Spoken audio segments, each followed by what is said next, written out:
House will please come to order. Those not having privilege of the floor will please vacate the chamber at this time. All members and guests in the galleries will please rise as we are led in prayer this morning by the gentleman of the 6th, Doug Kelly. Let us pray. Good morning, Lord. We thank you that we're here today to do the business of this state. We pray, God, that as we come together, that when it's possible, we can do this business in unity. We can do it together for the betterment of this state. We pray that your presence will be tangible in these chambers today. And we'll thank you in advance for what is accomplished in Jesus' name. And everybody said, amen. Amen.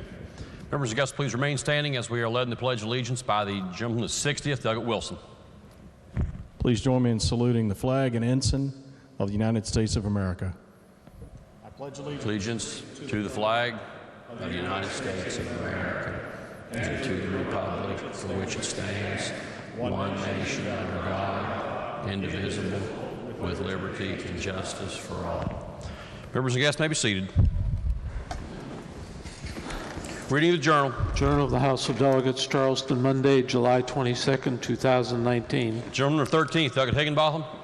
Thank you, Mr. Speaker. I ask unanimous consent that the further reading of the journal be dispensed with and that it be approved as having been read. The gentleman of the 13th, Doug Higginbotham, asks unanimous consent that further reading of the journal be dispensed with and it be approved as having been read. Are there objections?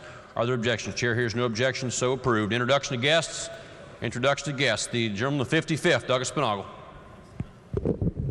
Thank you, Mr. Speaker. In the West Gallery, I have with me here today my girlfriend, Tasha Thompson. Will she please rise and will the House make her welcome?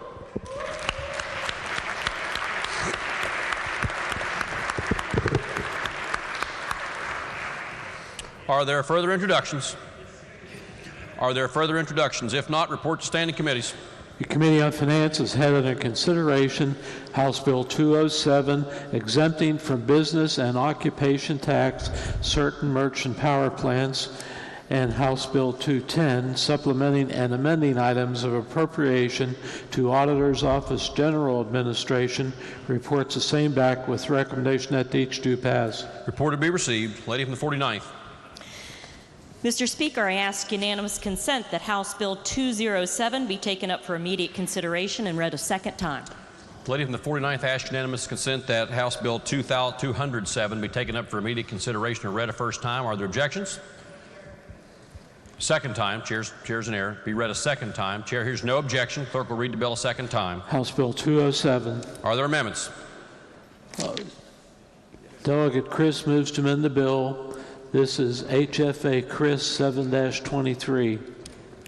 Does the gentleman from the 10th ask unanimous consent to explain the amendment in lieu of having it read? Thank you, Mr. Speaker. Chair hears no objections. Chairman may proceed. On page 1, section 2, Q, line 2, by striking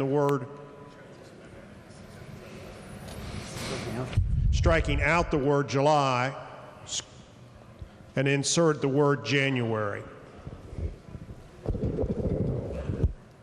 The question before the House is the adoption of the amendment as just explained by the gentleman from the 10th. Are there members who wish to speak to the amendment? The gentleman from the 30th, Doug Bates. Thank you, Mr. Speaker. Will the gentleman, for the good of the body, just explain what the effect of that amendment does, please? The amendment is to allow the tax exemption to start January 1 of 2020 instead of July 1, 2020. Most of our tax bills that we have in code generally start on a calendar year and not fiscal year. So that would have an impact on this upcoming budget? Yes, sir. So it would have a 6-month impact? Yes, sir. And this was agreed upon with the governor's office. But we didn't discuss this in committee yesterday? No, sir. It didn't come up until last night, and they brought it forth this morning. Thank you. Thank you, Mr. Speaker. Are there members who wish to speak to the adoption of the amendment? The gentleman of the 30th, Doug Bates. Thank you. Sorry, just one more if I can, please. Yes, sir. I believe upstairs they spoke about some cuts that identified that were possible to account for that loss of revenue. Did you have any discussions with the administration about that? No, sir, I did not. So they did not share that information with you? No, sir, they did not. Okay, thank you, Mr. Speaker. The question is on adoption of the amendment. Are there other members who wish to speak to the adoption of the amendment? If not, those in favor of the amendment as explained by the gentleman from the 10th, Doug Chris, will say aye. Any opposed will say no. Chair is uncertain. Those in favor of the amendment will raise one hand.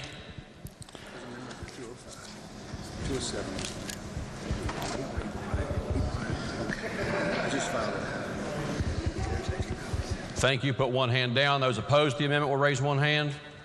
The ayes have it. Chair declares the amendment adopted. Are there further amendments? Delegate Rowe moves to amend the bill. This is HFA Rose 7-23. Does the gentleman of 36, Delegate Rowe, ask unanimous consent to explain the amendment? Yes, Mr. Speaker. It's a very simple amendment. It just limits the exemption to a 5-year period. The problem that everybody seems to have had with this bill is not its effect immediately on the one plant that's there.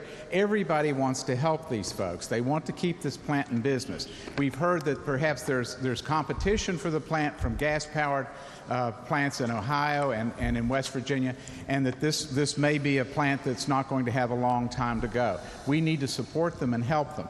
What this amendment does is just limit the exemption to 5 years. The problem we've got is that we are considering this a bill that was apparently presented to the governor on Tuesday of last week. It was presented in a phone call to the Democratic caucus, I think, on Wednesday. It was not a bill until Sunday night at 8 o'clock, and it came to us late on Sunday evening, and then the bill's on first reading yesterday, and we had it in finance yesterday. And the chair was very indulgent and allowed a lot of questions of the CEO, who's the head of the corporation. What we heard was that their costs are about $470 million. Now that means that this tax break is only about 2.5% of their total costs. And you say, well, but that 2.5% might keep the plant open. Well, it might keep the plant open in the sense that we would be making a commitment that we want it to be kept open, that we as a part of government are willing to work with them to try to have them be competitive. But it's only 2.5%. Now, the question is, and the CEO was unable to tell us how much money, what their gross income was last year, and wasn't even certain about the costs. But the county commissioner who appeared said that he had studied it and that although they were profitable last year, it wasn't a large profit, maybe $10 million or something like that. So this amount of money is not going to change whether this plant opens or closes. What it does say, though, is that West Virginia is open for business and wants to help businesses to stay in business and to be competitive. Now, that's the importance here. But the problem we've got with something rushed through like this, it feels like log rolling, and what we end up with is a change in our tax code, but without studying it. You know, we need to study our tax code in regard to energy production. We've done several reductions for steam coal. We did reductions for investments in coal, and those kinds of initiatives are helpful. But what we need to do is to have this in the regular session, study it thoroughly, and understand what it is and what the trade-offs are. So helping this plan is what everybody wants to do. We have an opportunity to do that. We vote in favor of this amendment. That gives them the tax break for 5 full years, and that is the window of opportunity that they need, and that's what they asked for. Was a window of opportunity in order to make bids. And you say, well, why is this so urgent? They have a bidding process coming up in August where they'll bid for a 1-year contract that apparently will be fulfilled in maybe a year or 2. I wasn't certain about that. So the point is that we can help the families, we can do this, but we also will come back in the regular session, our regular way of doing business, and study not just this plant, but electric power generation in general. This tax relief will end the tax on electric power generation pretty much in West Virginia, so other than the corporate income tax. So, you know, it's something we ought to look at and study and to see if we're able to help other power plants. If we do this, then we'll be able to do it. It'll be on the table, and there will be a commitment as well that we want to help keep this particular plant, most especially this particular plant, open and running for the business of West Virginia, and particularly for the people who have the payroll there.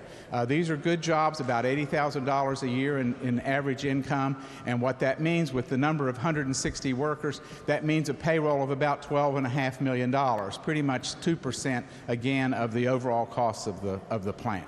So I'd encourage the members to vote in favor of the amendment. Thank you, sir. The gentleman of the 10th, Chris. Thank you, Mr. Speaker. I respectfully get up and ask you to vote against this amendment.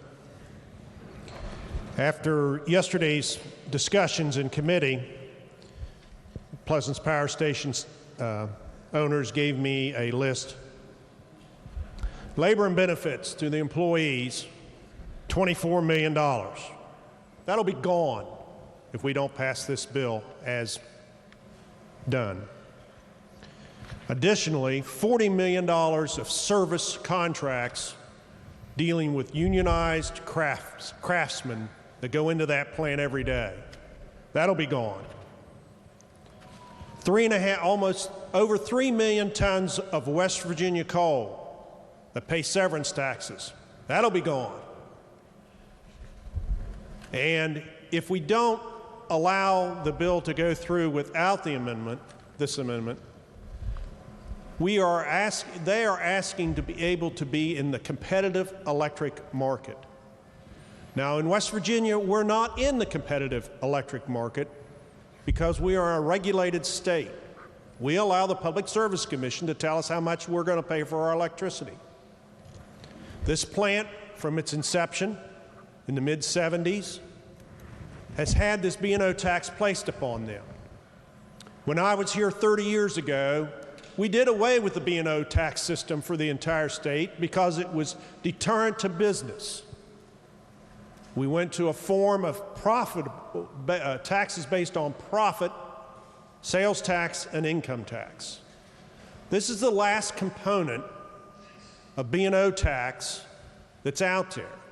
And that means that these people pay this B&O tax, this $12.2 million or whatever it is, every year without any obligation of creating any revenue. That's pretty unfair. And what we're trying to do is help them continue to be there. You're asking the Pleasants County Board of Education and the County Commission to give up $1.6 million of revenue to the county. It's pretty hard. That's pretty hard. If you don't allow them to be in a competitive situation, to be able to bid out for this electricity, which comes up next month, and that's why this has been brought up so quickly, and to take advantage of us being here, it's important that we do this. And this gentleman's amendment puts that back in an uncertain situation. So I please reject this amendment and pass the bill. Thank you. Are there other members who wish to speak to the adoption of the amendment? If not, the question before the House is the adoption of the amendment as explained by the gentleman from the 36th Delegate Rowe. Those in favor of the amendment will please say aye. Aye. Those opposed will please say no. No. Noes appear to have it. Noes do have it. Chair declares the amendment rejected. Are there further amendments? If not, the bill will be engrossed and advanced to third reading. Lady from the 49th.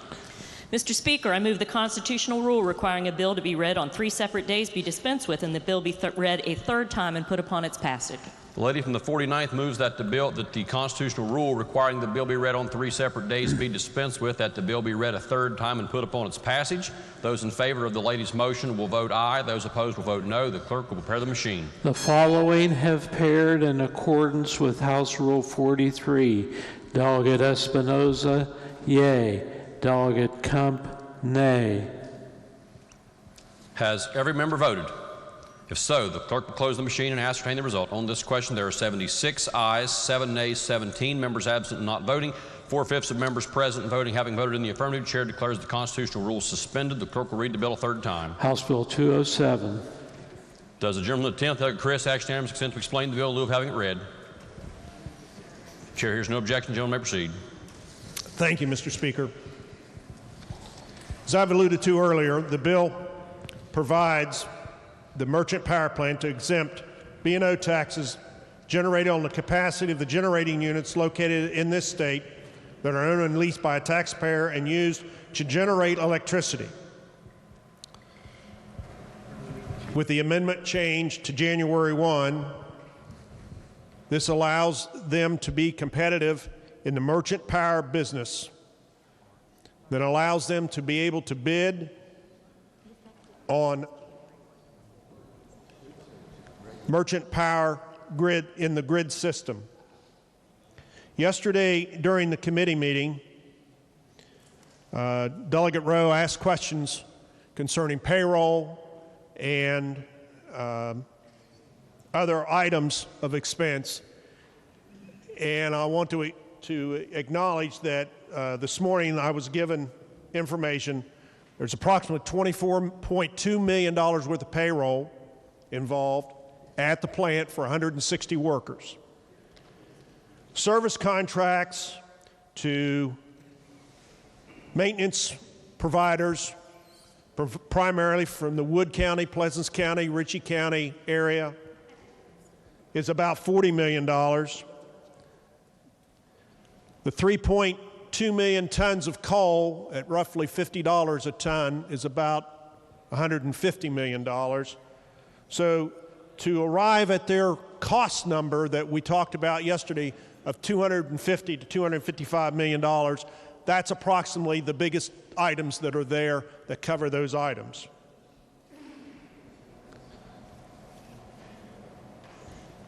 The $12 million in B&O taxes is a deterrent for them to be able to continue the 160 employees, the $40 million in service contracts that will affect local contractors.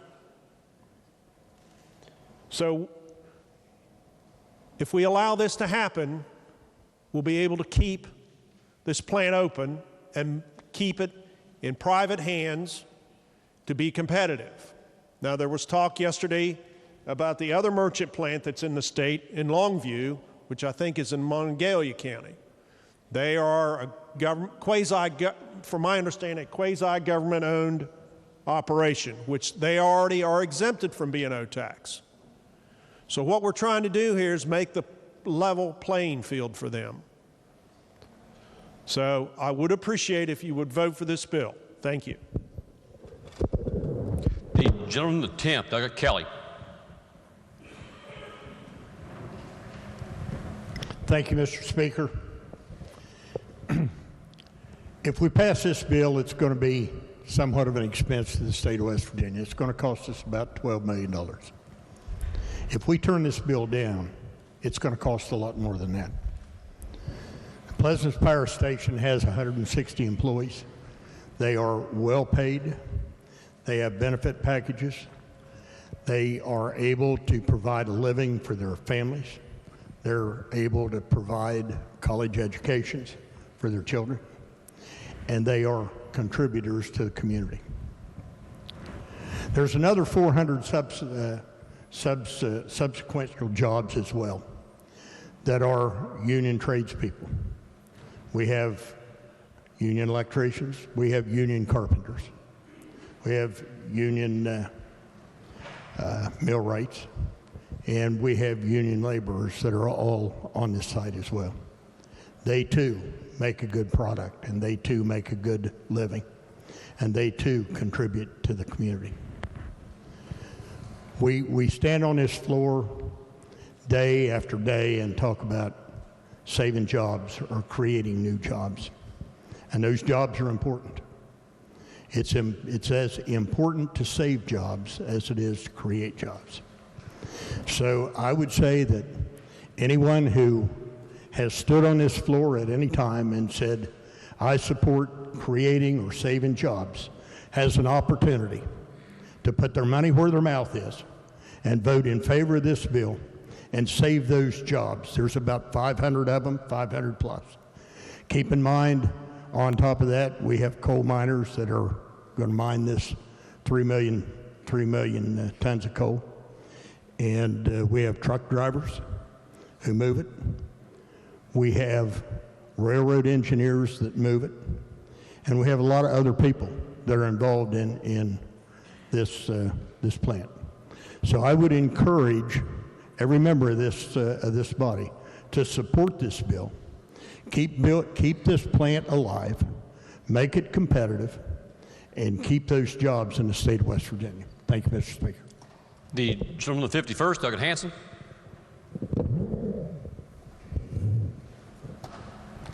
Thank you, Mr. Speaker. 160 jobs is a lot of jobs, and to my friend from Pleasants County, I understand that and the urgency that you need these jobs to be protected in your county. But one thing that's difficult for me is the broader discussion, the broader context where this fits in, not just in West Virginia, but across the country. So I wanted to add some of that context. And the context I'm talking about is a major transition that's going on across the country in terms of where we generate our electricity from. I've got a recent report from Moody's here about where U.S. power generation is coming from. And 10 years from now, in 2030, the share of electricity generated from coal may be down to 11%. It's 11%. That's way lower than it's been in recent decades. I've got a report here from the Federal Energy Information Administration that shows us that something unprecedented happened in April this year, which is that in the month of April, renewables generated more electricity in the United States than coal. That had never happened before. It happened in April. It's not going to happen every month, but it's going to happen more and more as renewables ramp up and coal ramps down. And I have an accounting of coal-fired power plant closures, which are huge for the communities and the people that depend on those jobs. And since 2010, there have been 289 coal plant retirements announced across the country. It's 289, and 51 of those were announced since President Trump took office. So this context is really important as we discuss whether or not we want to give a tax break to save jobs. And the reason it's so important is because we are in the middle of a transition of where we get our electricity from.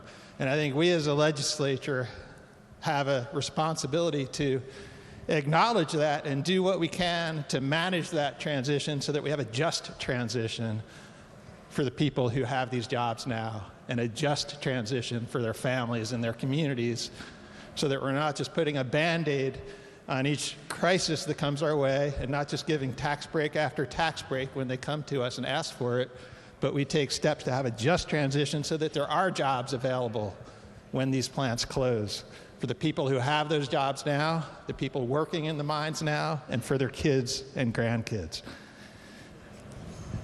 This is not just happening here. I was at a conference in Arizona in May, put on by the Hopi and Navajo tribes. And those tribes in Arizona near the Grand Canyon are heavily dependent on a very large coal-fired power plant, the Navajo Generating Station, and the coal mine that supplies that plant. And the plant and the mine are closing in 2019. Now, we have it difficult here in West Virginia because of our dependence on the coal industry in terms of tax revenues and things like that. The Hopi tribe depends on tax revenues from the coal and power industry for 80% of their budget. Imagine if we were that dependent on a single industry. Thankfully, we're not, but I only bring that up to underline how this is happening across the country and we're not alone. So what this means is there's an urgent need to diversify the economy. And there's also an urgent need, if we have a just transition, to make sure it's not just about jobs, but it takes the environment and climate change into effect. One thing I was struck by in the debate over the Pleasants power plant over the last couple days has been that there's been very little mention of that. Now, we were told, and I believe it's true, that the power plant has modern pollution control systems in place, which is great. That's the type of coal plant we want to operate. And that will take care of things like acid rain and smog. But that's not going to address climate change, because the climate change pollutants that are emitted by coal-fired power plants are not reduced by that type of pollution control. And for every ton of coal that's burned, there's almost 2.5 tons of carbon dioxide emitted out of the smokestack. That's just the way the chemistry works. For every million tons of coal, there's almost 2.5 million tons of carbon dioxide. So I don't think it's appropriate for us to have a discussion about coal in West Virginia and coal-fired power plants in West Virginia without at least addressing climate change in that discussion and making it part of the discussion. That may or may not convince you to vote one way or the other, but it's an important part of the debate. Climate change isn't just some abstract concept. In 2018, across the United States, there were 14 disasters that cost more than $1 billion. We had more than $14 billion disasters in 2018, driven at least partially by climate change. Here in West Virginia in 2016, we had those catastrophic floods that damaged a huge amount of property and killed 23 people. And that is the type of effect that has been predicted for our region and our state. More rainfall coming down in shorter periods of time that's going to lead to more floods, more property damage, and more deaths. That's the future that's in store for us if we don't take some steps to address climate change. And that's why I think it's so important for climate change to be part of these debates. I believe from talking to legislators on both sides of the aisle that there is a growing consensus that this transition, this coal transition is happening, but it's just a difficult thing to talk about. And I understand that. But I think there is a growing consensus that we do need to look somewhat longer term at alternatives. And I really do appreciate the commitment of the Speaker and the Chair of Energy to study one possible policy approach, the Modern Jobs Act that I talked about during the session, that would help diversify our energy economy. And I appreciate that commitment to study that in the September interims. So to conclude, if we're going to have a just transition for the people employed in the coal industry and in power plants and for their kids and grandkids into the future, we do need to take steps to diversify the economy and think not just about these short-term fixes when an emergency arises, but pairing those short-term fixes with longer-term strategies. Thank you. The gentleman, the 60th, Doug Wilson. Thank you, Mr. Speaker. If you would indulge me, I'd like to add a little bit of context to the context provided by my good friend from the 51st. So he's right. We are developing another leg of our energy capacity. That's great. Now we've got a left leg and a right leg, so let's cut off our right leg. We've got a left leg now. It's almost fully developed. It almost functions. Let's cut off our right leg. Obviously, that's foolish. Also, I'd like to provide a little bit of context to the mythological pseudoscience of man-caused or man-made climate change. Basically, what I'm saying is that while we're cutting off our right leg, let's go ahead and consider the important aspects of phrenology, the knots on your head and how that affects which leg you should use. Ladies and gentlemen, we need to produce more energy. We need to keep jobs. We need to use coal. We need to develop new methods of producing energy. Let's not cut off our right leg. Let's make sure that we can continue to use the coal that God has blessed this state with. Let's do it as wisely as we can, as cleanly as we can, and continue to take care of business. Thank you, sir. Lady in the 49th, Douglas Summers. Thank you, Mr. Speaker. I'd like to speak in favor of House Bill 207. The gentleman from the 51st brought up some good points. But what I want to say is just being for this bill does not mean that you're against renewables. We want all forms of energy to succeed in West Virginia. But I don't think that when we talk about giving tax breaks to save jobs, I don't want us to talk about that so lightly. These jobs are not some abstract thought. These jobs are people's lives. They're their families. They need to make a living. This will give them the opportunity to realize that this power plant is being taken over by another country or another company, and perhaps it will not be sustainable. I think they can make plans for maybe what they can do differently in the future. We're talking about tax breaks. We also give tax subsidies to some things, such as wind and solar. Maybe that needs to be reconsidered. Maybe we don't need to be doing that. Let's have a fair playing field completely across the board. But I speak today to support these individuals that work here in a time when the state is prospering, to help them be prosperous. Thank you. The gentleman with the 67th, Doug Doyle. Thank you, Mr. Speaker. If I believed that 3 years from now these jobs would be here if we passed this bill, I'd vote for the bill in a heartbeat. I believe that 3 years from now these jobs will not be here whether or not this bill passes. It is simply the economy and the market that is going to continue to eliminate, as the gentleman from the 51st mentioned, plants like these. And if I am right, then House Bill 207 is not a job-saving bill. It becomes just another corporate giveaway. Now, we've done that before here, and Mr. Speaker, I've been around a while here. I remember a few things. I remember the debate over Century Aluminum. And I voted to give that corporate tax break to save those jobs. We passed that corporate tax break, and the jobs went away. Yes, there are differences between that situation and this one. Each one of these situations has its own unique characteristics, but it's the same principle.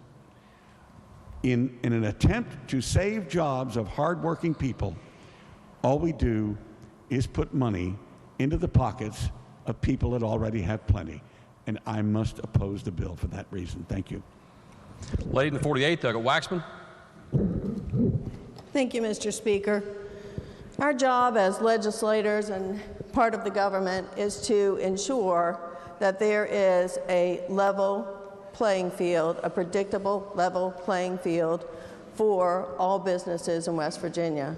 B&O taxes are the most punitive form of a tax a government can impose because a company has to pay that whether they make a profit or not.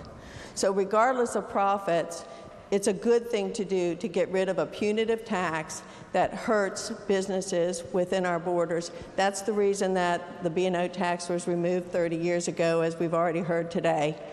But when we also start talking about taxes, a quick Google search from a 2016 article said that over $176 billion worth of crony capitalism has gone into wind energy alone. I would hate to think how many state and federal dollars have gone to supplement renewables. I don't call that a level playing field. I think as legislators, it's our job to create that level playing field, and I support this bill. Thank you. The lady from the 51st, Dr. Fleischauer. Thank you, Mr. Speaker. I want to talk about 4 issues today. The first one is unanswered questions. The second one is timing. The third one is the poor record of First Energy. And the last one, I just want to talk a little bit about the future. So the questions relate to this tax break. We have been told that First Energy is shedding their unprofitable assets. I think that's a really interesting verb, not one I'm that familiar with. And we have also been told that First Energy is not the potential purchaser, even though the purchaser is called First Energy Solutions. And I guess this is the solution to First Energy's problems, that they're not making as much money as they want to. They want to sell the plant, and the investors want to buy it and keep it open for a little while. Let's assume all that's true.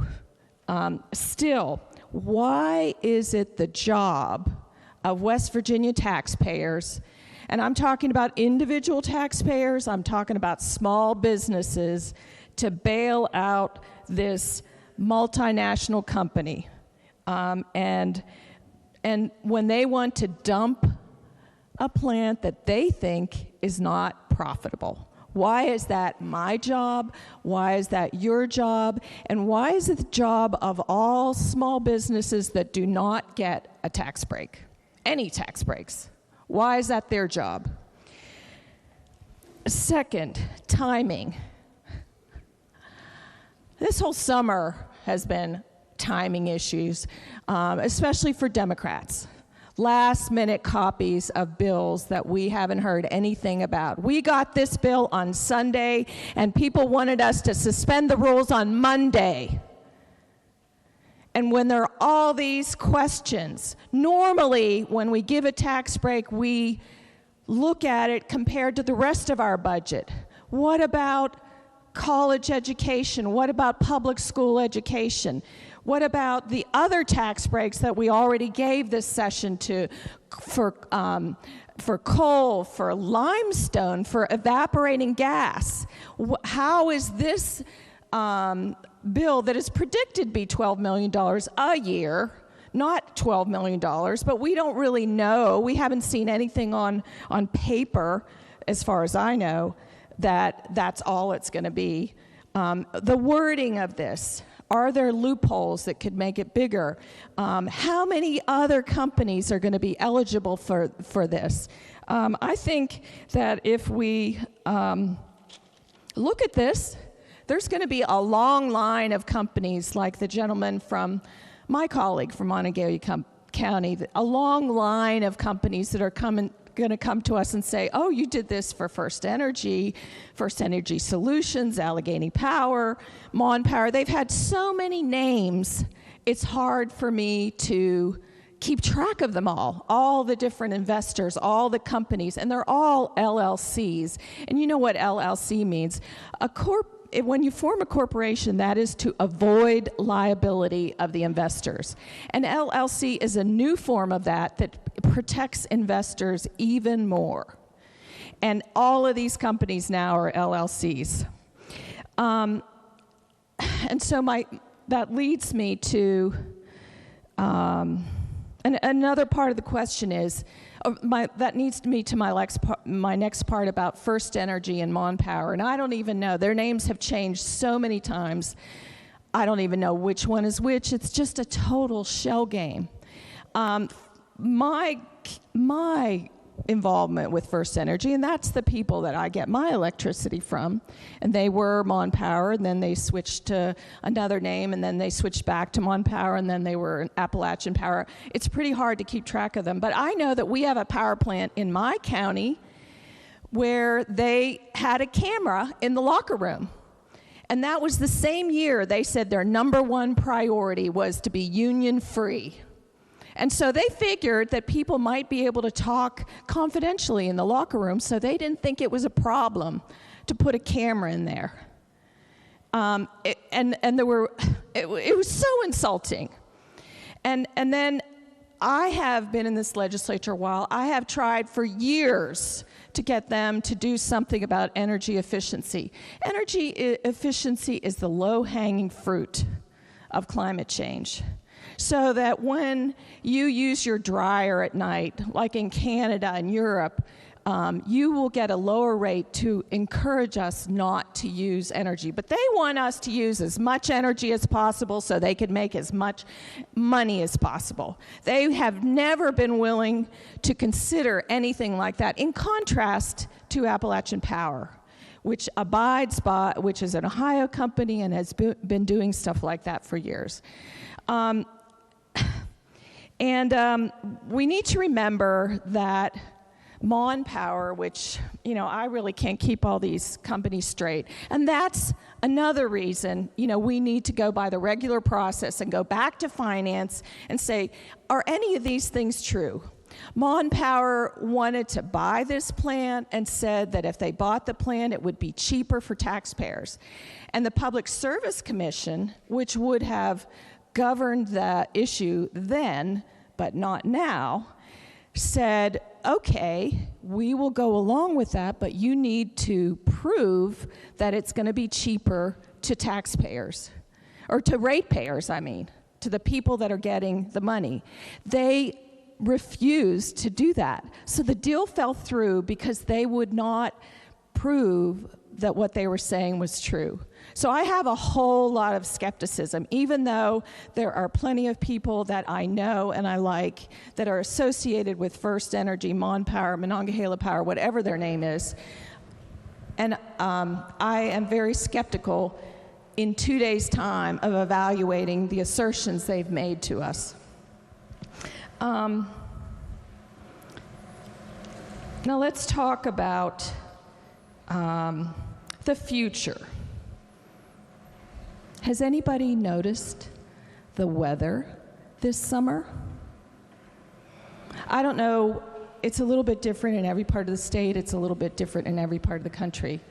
But in the area where I live, we have had torrential rain and extreme heat, and we've had heat advisories.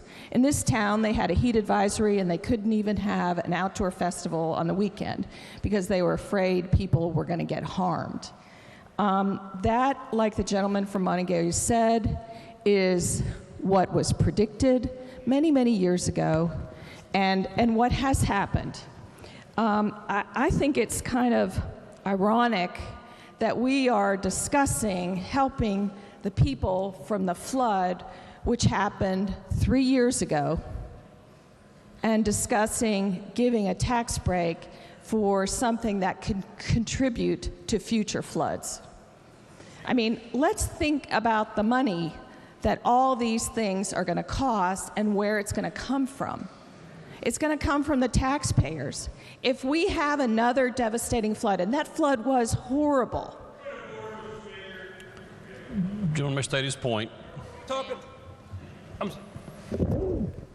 I'm sorry, Mr. Speaker. Are we talking about floods, or are we talking about what we're going to do to help these people keep their jobs? I mean, we are so far off topic here. I think we probably just need to try to rein this in a little bit. Thank you. Lady may respond. Mr. Speaker, I will pull this together. If he can't follow it, maybe he isn't paying any attention to the weather. Let's both be respectful to each other. Let's both be respectful to each other. Lady may continue. Chair understood the lady's point to be about energy efficiency. Lady may continue down that line. Thank you, Mr. Speaker. Based on the evidence, we have more of this extreme weather to come. And we currently, in our law, have several impediments to solar energy. And the gentleman from Monongalia has attempted to bring our attention to how we might diversify our economy and diversify our energy economy. We have prohibited that from happening in our law, and we need to move in the direction. And I appreciate the leadership being willing to consider that because it's essential to our future. It's unsustainable, the direction we're going. We are going to be continuing to pay for floods. We've had floods in Preston County, we've had floods in Mon County. We're going to have them all over the state. We probably are going to have more people who will die. And we are going to continue, once we pass this tax break, we're going to have a line. We're going to have to give out tickets for all the companies that want to get tax breaks based on the fact that we're giving this one out. It is not sustainable. And we don't even have any beachfront that's eroding like Miami. We are not an island like Hawaii. We're relatively protected compared to other parts of the state or other parts of the world or other parts of the country. I hope this body will be open to removing roadblocks, to expanding, to diversifying our economy. I hope so. But I have to vote no on this, even though I understand the jobs issue. I understand the issue of Pleasants County that is very much, that's huge. I mean, it's a huge issue for them, just like it will be in other counties that are having changes in their economy. But I think we have to go to what the gentleman from Monongalia said, is we need a just transition.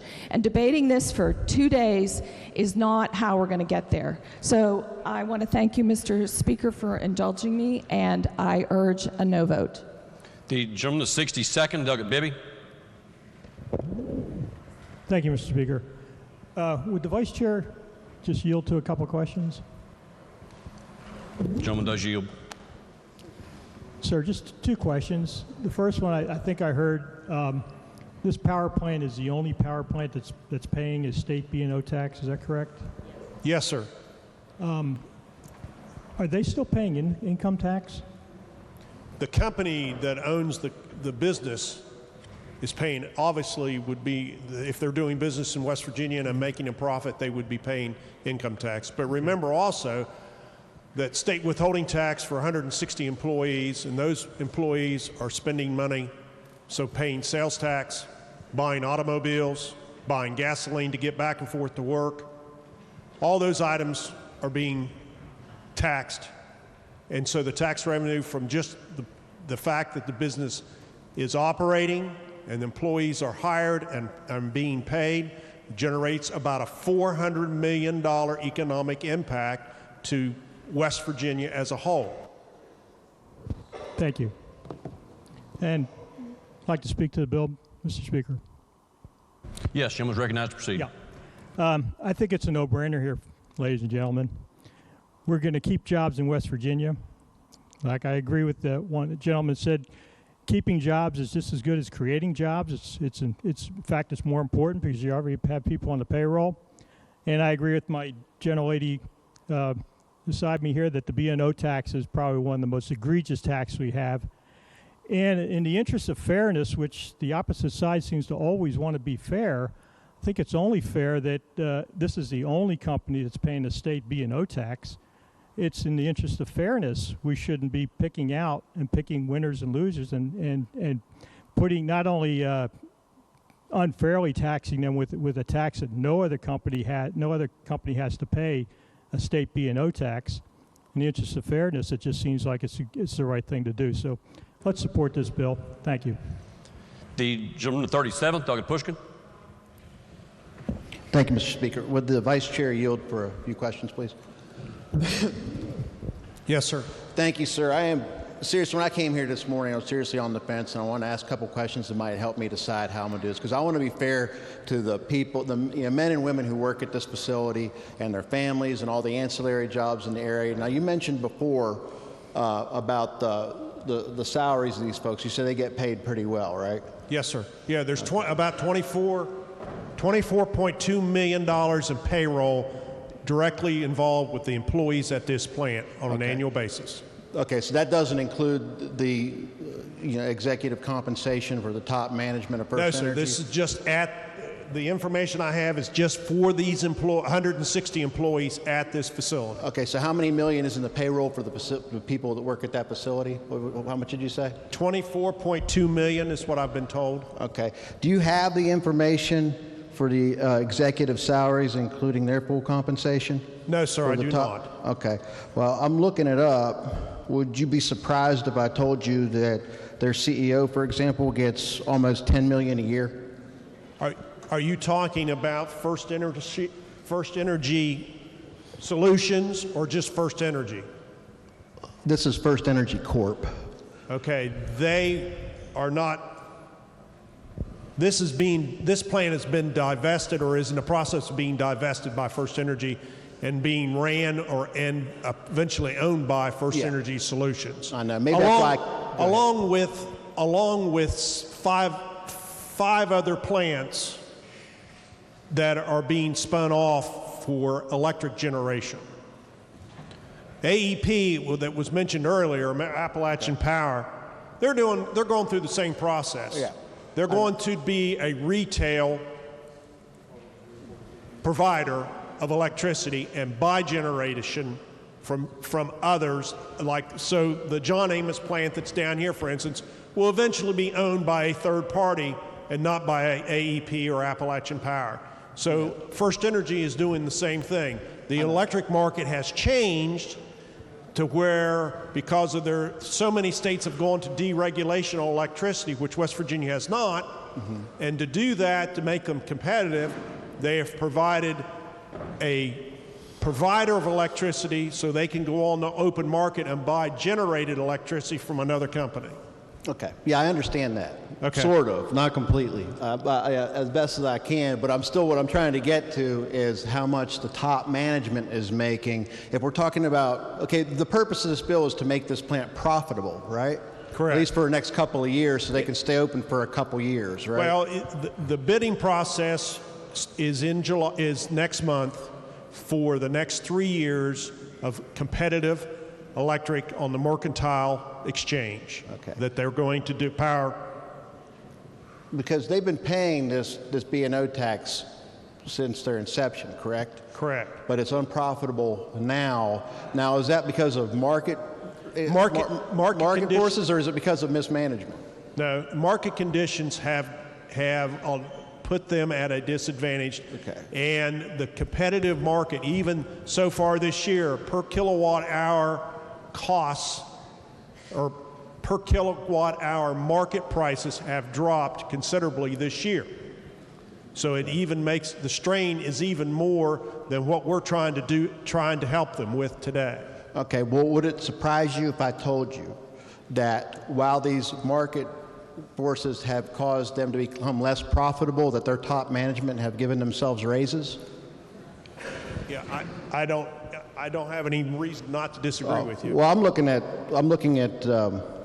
it right here on salary.com. That their pay and their entire compensation packages have actually gone up over the past few years while they've become less profitable. And again, so would you say this is that they become less profitable because you said because of market forces or because of mismanagement? I'm only talking about this plant. I don't know anything about their overhead that comes from Akron as far as First Energy is concerned. And again, this plant's being separated out from their operations. You know, the gentleman that's in charge of this new company, I don't know what he makes. I'm not concerned about that right now. I'm concerned about the 160 jobs and about the 400 people, primarily from the Parkersburg area, that go up there and service that plant. I'm also very concerned about that, and that's why I'm serious. I'm not kidding when I said I was on the fence, and it's because about the people that work at the plant. Sure. And it's definitely, for me, it's not because of the people who, unfortunately, it's not because of the people who own the plant. But when I look up and I see that they're giving themselves raises while they're becoming less and less profitable, and asking the legislature to give them a break, while I'll ask another question. Do you know how much they give in political contributions? I didn't hear your question. Do you have any idea how much they give through their PACs and political contributions? I know some of us might know how much they give in individual contributions. No, sir, I do not. I don't. What's that? I said I don't know. It's a little under $3 million. I know they're just in Pennsylvania, Ohio, and West Virginia, right? As far as I know. Okay. Well, I'm trying to figure out another way they could possibly tighten their belt. Maybe if they took a little bit less money at the top level and gave a little bit less out to folks in this chamber here, they might be able to make ends meet without asking for a tax break. Thank you. Yes, sir. Thank you. The gentleman from the 48th, Doug Miley. Thank you, Mr. Speaker. Just when I thought the gentleman from the 62nd and I have very little in common ideologically, I find that we do have some things in common. I'm going to be supporting this bill for the very simple reason. This is an entity that is paying a tax that other similarly situated entities in this state are not paying. There's the Longview Power Plant in Morgantown that I understand is a non-regulated entity, much like this one, that's not paying the tax, and they're not doing so because they've gotten in under a pilot program of some sort, the details of which I'm not completely familiar with, but we know they're not paying that. The soon-to-be natural gas-fired power plants in Harrison and Brooke counties are also going to be under that pilot program, non-regulated entities that are also not going to be paying this tax. So I think we, as a body, make a policy decision, the consequences of which will either create more jobs, save jobs, or cause jobs to be lost. But the policy decision I think we have before us is, should we have a tax on an entity when it's the only one paying it in this state, when others, much like it, are not paying it, or should we have the tax at all? And then the consequences and chips will fall where they may.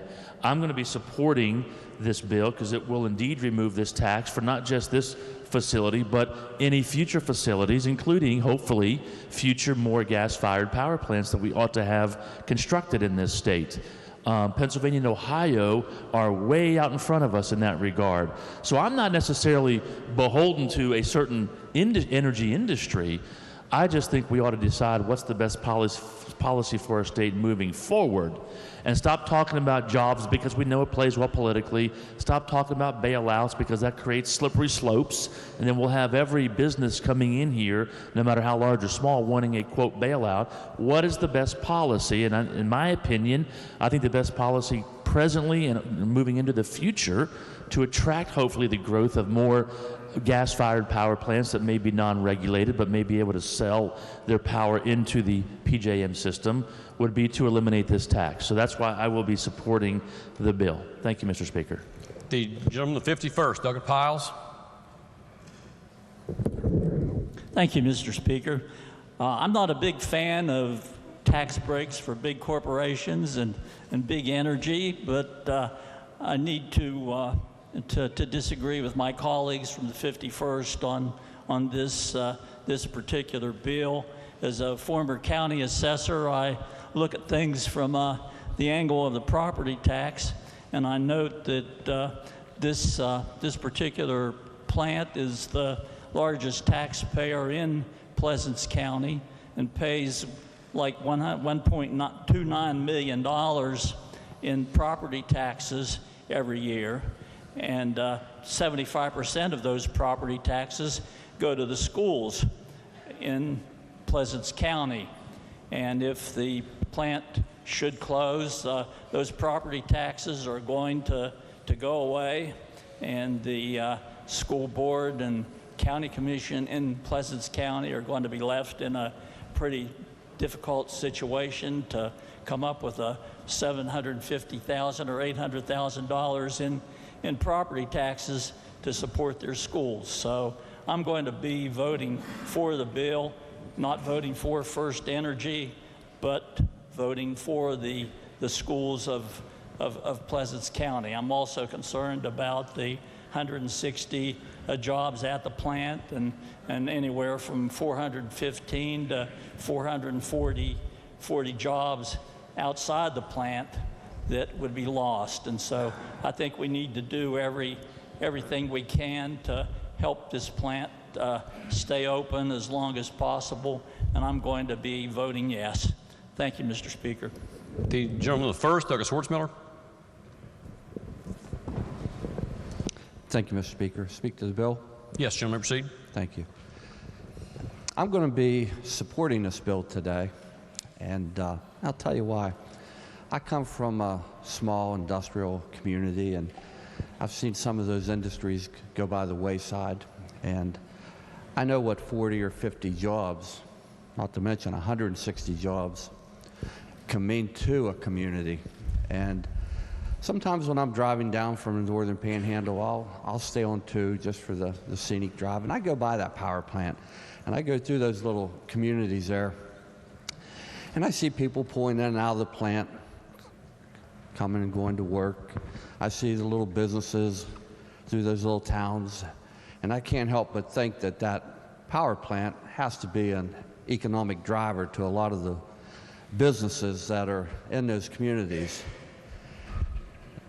But when you talk about 160 jobs directly, and then indirectly another total of 400, that's a big number. And if we were talking about $12 million to bring 400 jobs to West Virginia, I think we'd be jumping up and down here. So when we're talking about $12 million to save 400 established jobs and all the little businesses, to me, that's a no-brainer.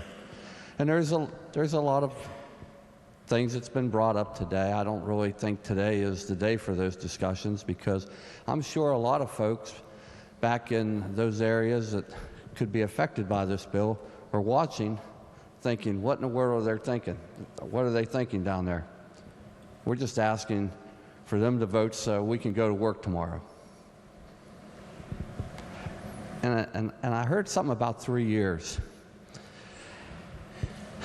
If somebody told you that you could have at least 3 more years of paychecks, and possibly more if they could get things worked out, I think all of us would take the 3 years of paychecks.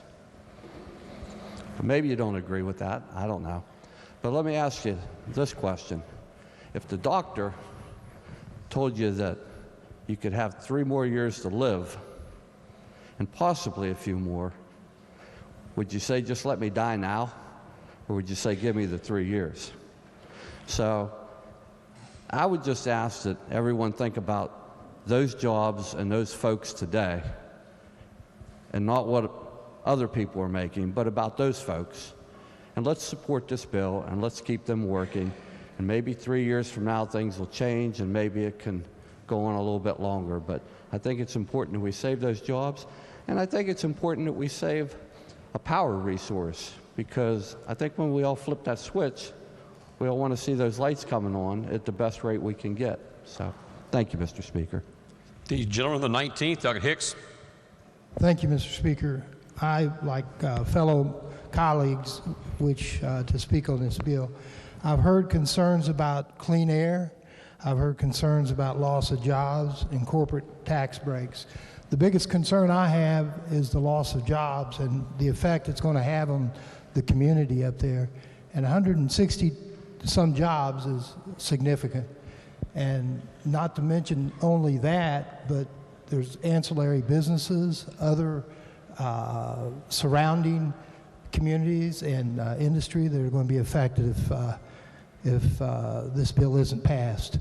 I, for one, are going to support this bill. I know we've given a lot of tax breaks to other corporations, but given comments from the delegate of the 49th, the fact that this is the only plant of its nature that's paying B&O tax, I think it's significant that we help them keep their employment, keep their community thriving the best they can. And I'll be voting yes on this. Thank you, Mr. Speaker.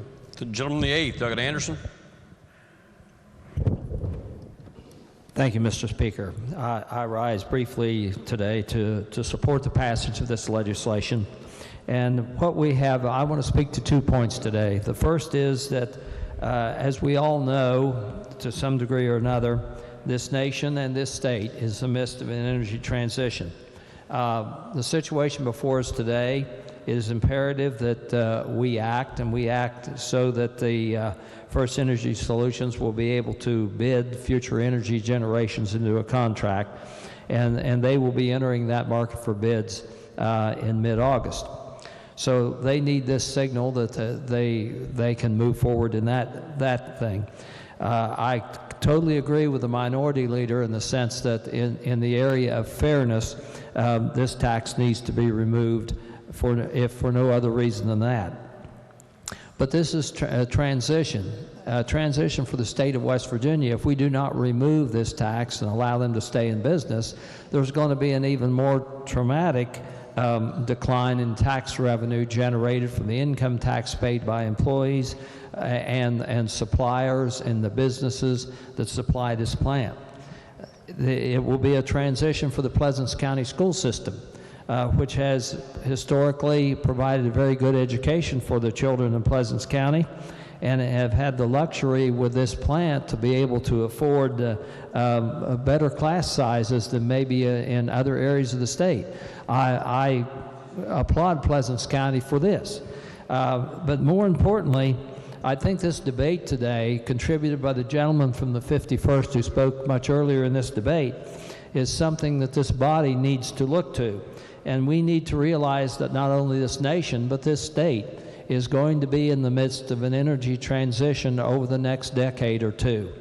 And one of our responsibilities, in my judgment as a legislature, is to acquaint ourselves with the dynamics that are taking place in our economy throughout this nation and throughout this state, and manage it in such a way that as the transition occurs in the future, and economic forces are going to drive this transition whether we like it or not, that we can move to mitigate the trauma upon the citizens of this state wherever they are in the energy mix, that we can provide efficient, reliable electricity, not only for this state, but the citizens of this state, and provide for a brighter future for all West Virginians.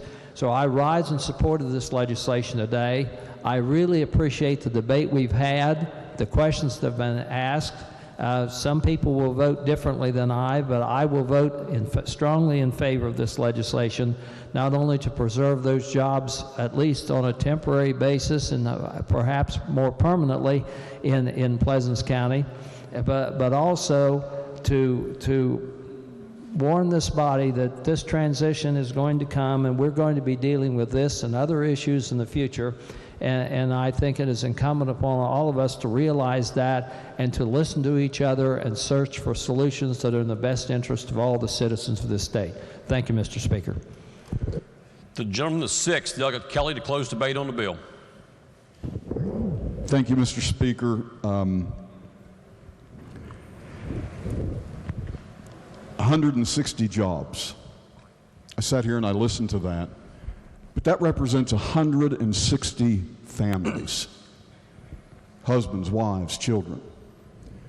That represents an economy in Pleasants County that very well cannot withstand the closure of Pleasants Power. We've heard a lot of numbers given out here today, but when you remove $1.2 million from a local county budget, it's difficult, if not impossible, to recover. Pleasants Power is the single highest taxpayer in one of the smallest counties in this state. That puts things in perspective. I think about the jobs that come from the outside. I think about coal jobs. I think about the union trades that come in to service that plant. And these all, I don't want us to look at them as union jobs or coal union jobs. I want you to think about them as families. They're families that will be directly impacted by a closure such as this. Now, I represent a portion of Pleasants County. But, Mr. Speaker, I grew up in Pleasants County. I spent the first 40 years of my life in that county. Many of my friends work at Pleasants Power. The president of the Pleasants County Commission, Jay Powell, is a good friend of mine. He's in the gallery today. He's fought day and night to try to get some help. And we have a chance today to make history. We have an opportunity today to do something that we can all leave here feeling better about. We saved some jobs. We made it possible for some families to continue to live in the comfort that they're accustomed to living in. Rarely do we as a body of 100 have an opportunity to do something in a bipartisan manner that is as big an issue as this. I'm asking you to support this bill for Pleasants County and for West Virginia. To my friend from the 51st, I understand we're in a transition. But together, we can do more. Together, we can really and truly make West Virginia a better place to live, to work, and to raise a family. And this, my friends, is a good start. Thank you, Mr. Speaker. The question before the House is, shall the bill pass? Those in favor will vote aye. Those opposed will vote no. The clerk will prepare the machine. The following have paired in accordance with House Rule 43. Delegate Andalucci, yea. Delegate Fleischauer, nay. Has every member voted?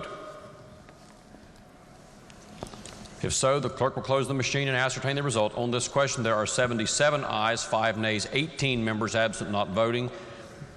Majority of members having voted in the affirmative, the chair declares the bill passed. The clerk will please report the title. House Bill 207. Are there amendments to the title? If not, the title is read by the clerk will be and remain the title of the bill. Lady from the 49th.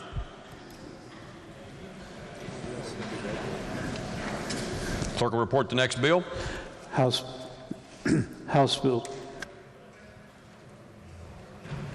Bill 210, supplementing and amending items of appropriation to Auditor's Office General Administration. Lady from the 49th. Mr. Speaker, I ask unanimous consent that House Bill 210 be taken up for immediate consideration and read a second time.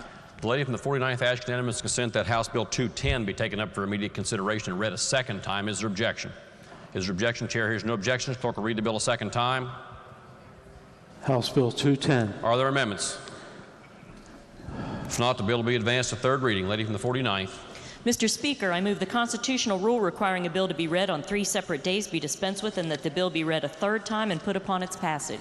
The lady from the 49th moves that the constitutional rule requiring the bill be read on 3 separate days be dispensed with and that the bill be read a third time and put upon its passage. Those in favor of the lady's motion will vote aye. Those opposed will vote no. The clerk will prepare the machine. The following have paired in accordance with House Rule 43. Delegate Espinosa, yea. Delegate Kump, nay. Has every member voted? If so, the clerk will close the machine and ascertain the result. On this question, there are 81 ayes, 2 nays, 17 members absent not voting, 4/5 of members present having voted in the affirmative. The chair declares the motion adopted. The clerk will read the bill a third time. House Bill 210. Does the gentleman of the 64th delegate householder ask unanimous consent to explain the bill in lieu of having it read? Yes, thank you, Mr. Speaker.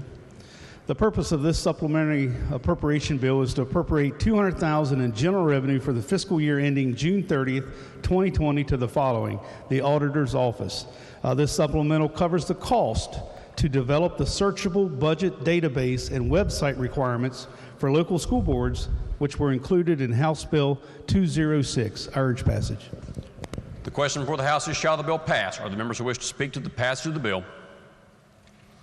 If not, those in favor of passage will vote aye. Those opposed will vote no. The clerk will prepare the machine.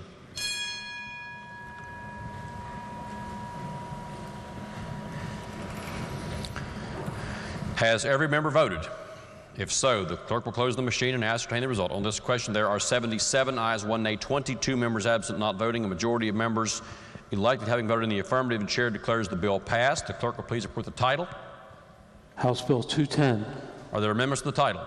If not, the title is read by the clerk will be and remain the title of the bill. Clerk will please communicate the acts to the House, to the Senate. Yes, lady from the 49th. Mr. Speaker, I move the bill become effective from passage. The lady from the 49th has moved that the bill be made effective from passage. Those in favor will vote aye. Those opposed vote no. Clerk will prepare the machine.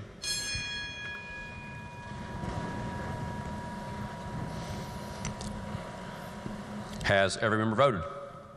If so, the clerk will close the machine and ascertain the result. On this question, there are 80 ayes, 1 nay, 19 members absent not voting, 2/3 of members elected having voted in the affirmative. The chair declares the bill effective from passage. Clerk will please communicate the acts to the House, to the Senate, and request concurrence therein.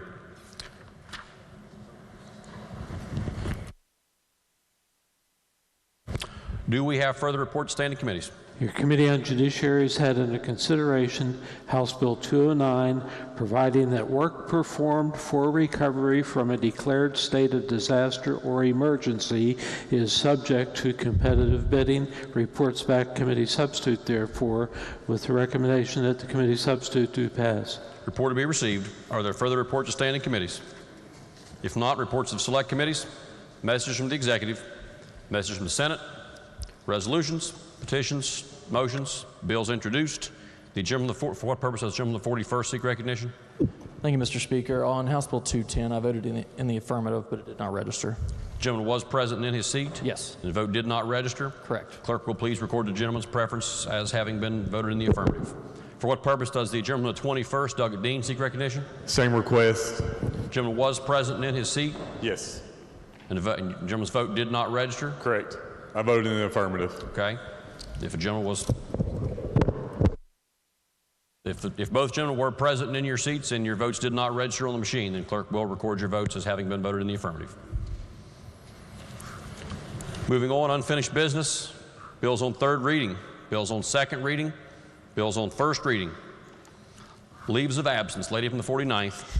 Thank you, Mr. Speaker. For our colleagues, Delegate Angelucci, Boggs, Brown, Butler, Ellington, Espinoza, Evans, Fluharty, Foster, Hamrick, Harshbarger, Hornbuckle, Rohrbach, Staggers, C. Thompson, Tomlin, Walker, and Worrell. Are there objections to leaves being granted? Chair hears no objections. Leaves shall be granted. Remarks, members of the House. The gentleman from the 59th, Douglas Kump. Thank you, Mr. Speaker. This is a follow-up to my remarks yesterday. This is not my first legislative rodeo, but this is the worst session that I've ever had to participate in for personal reasons. As remarked yesterday, my wife was hospitalized, put in isolation. I told her, I said, I'm coming home right away. She said, no. She said, I'm taken care of in the hospital. You can't even be in the same room with me. Her mother, her 14-month-old niece, and her 15-year-old brother are well taken care of. Family and friends, church members were all over the place making sure that their needs were met. And I said, I still need to be there. And she said, no, you took an oath of office. You need to be there and vote. Though I suspect part of that was she didn't want me underfoot.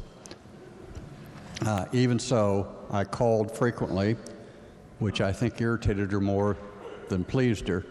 But the good news I have is the faith and prayers of so many of you were so uplifting and so helpful. Some of you approached before I made the announcement who knew of the circumstances that said they were putting Cheryl and me on their church prayer roll. That meant a whole lot to me. There's much power in prayer. I am pleased to report that last night Cheryl was released from the hospital. She's home, very weak, but recovering. Thank you so much. Lady from 38th, Dr. Graves. Thank you, Mr. Speaker. So my remark today has to do with the appendix to the journal. I have concerns about the mental health of the clerk's office, having to print entire long dialogues into the appendix of the journal. It's hard enough for us sitting through some of these dialogues one time, much less having to do it twice. Additionally, I would like to encourage not just my friends from the other side of the aisle, but my own colleagues to stop forcing printing of entire long debates into the appendix of the journal because of the environmental cost.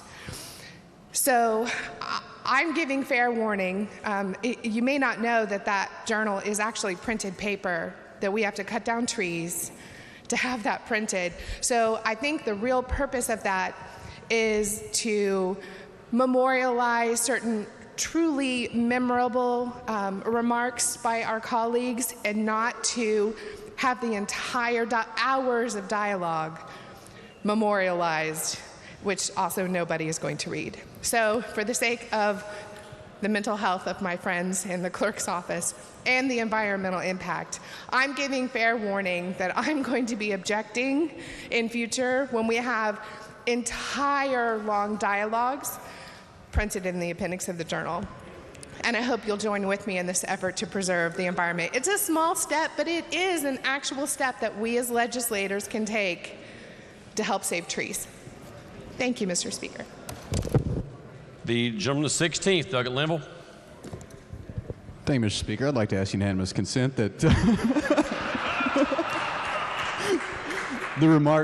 heartfelt remarks from the gentleman from the 59th be printed in the appendix of the journal, and that the gentlelady's comments be printed in the appendix of the journal. I move. Okay, the gentleman from the 16th, Doug Linville, has moved that the remarks by Delegate Kump under remarks by members be printed in the appendix of the journal. This would be a rule suspension. Those in favor of the gentleman's motion will vote aye. Those opposed will vote no. The clerk will prepare the machine.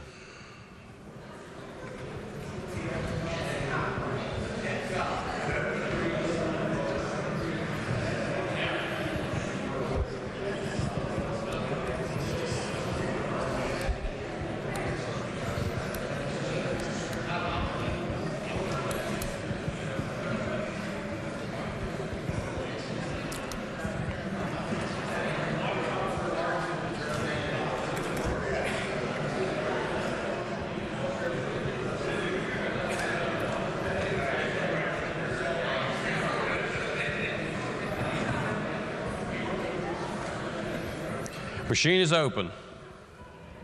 Those in favor of the gentleman's motion will vote aye. Those opposed will vote no. For what purpose of the gentleman 37 Tuckett push can seek recognition?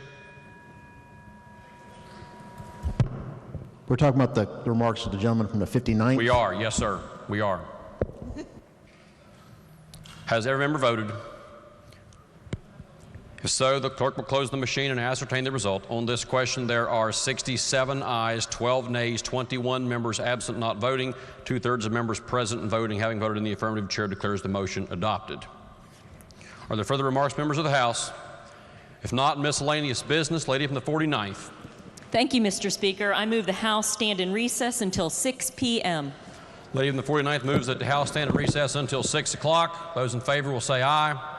Those opposed will say no. Ayes have it. Chair declares the House in recess until 6 o'clock.